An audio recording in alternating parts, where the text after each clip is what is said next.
Terima kasih masih bersama kami pemirsa, dan kita akan melanjutkan ke informasi selanjutnya. Yayasan Lembaga Bantuan Hukum Indonesia atau YLBHI mendesak aparat TNI dan Polri yang mengamankan pedagang es kue jadul Sudrajat di wilayah Utan Panjang, Kemayoran, Jakarta Pusat harus diproses secara pidana. Selain telah melayangkan tuduhan yang tidak mendasar terkait penggunaan bahan berbahaya dalam produk es kue, kedua aparat tersebut juga diduga telah melakukan intimidasi dan tindak kekerasan kepada korban. Dibuka aja itu nih. Dibuka aja, dibuka. Kita persoalan Bapak. Nah, itu dia. bahannya nggak hancur. Bahannya nggak hancur. Dari respon ya. Itu dia. Insiden pedagang es kue jadul Sudrajat yang diamankan oleh Babinsa Utan Panjang dan Babin Kamtibmas Polsek Johar Baru, Jakarta Pusat karena dituduh menjual es berbahan baku spons terus menuai reaksi dari berbagai pihak, salah satunya Yayasan Lembaga Bantuan Hukum Indonesia atau YLBHI. Ketua Umum YLBHI Muhammad Isnur menilai pemeriksaan makanan bukanlah kewenangan petugas Babinsa atau Babin Kamtibmas, melainkan BPOM, terlebih dengan disertai tuduhan yang tak mendasar. Pelanggaran itu dianggap tidak hanya melanggar hukum pidana, tetapi juga kode etik dan peraturan kepegawaian di internal institusi.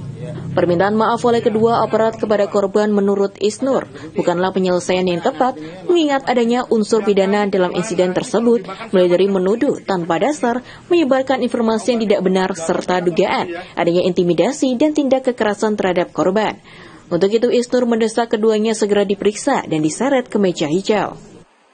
Jadi dan dialami oleh Pak Sudrajat pedagang es ya, oleh dua orang anggota TNI dan Polri, ini pertama harus dipandang bukan kesalahan biasa. Ini adalah, kalau kita lihat dari peristiwanya, ada tindak pidana. Tindak pidana baik itu pertama adalah kekerasan ya, pemukulan dan lain-lain ya, pelecehan ya. Kemudian juga ada penyebaran disinformasi.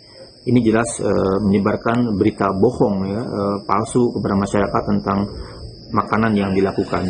Jadi sanksinya bukan hanya minta maaf, tapi juga harusnya diberikan atau diarahkan menuju penyidikan dan dibawa ke pengadilan, agar kita bisa melihat bahwa kalau ada tindak pidana dilakukan oleh aparat akan mendapatkan hukuman yang sama. Bukan hanya masyarakat yang kesalahan, punya salah kemudian diproses, tapi juga harusnya aparat diproses. Jadi statement-statement para pejabat ya yang hanya menyerukan ini didamaikan, kekeluargaan, itu keliru.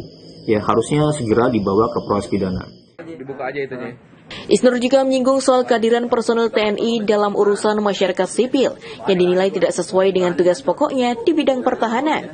Aparat TNI diminta untuk kembali fokus pada urusan pertahanan menghadapi ancaman militer dan perang.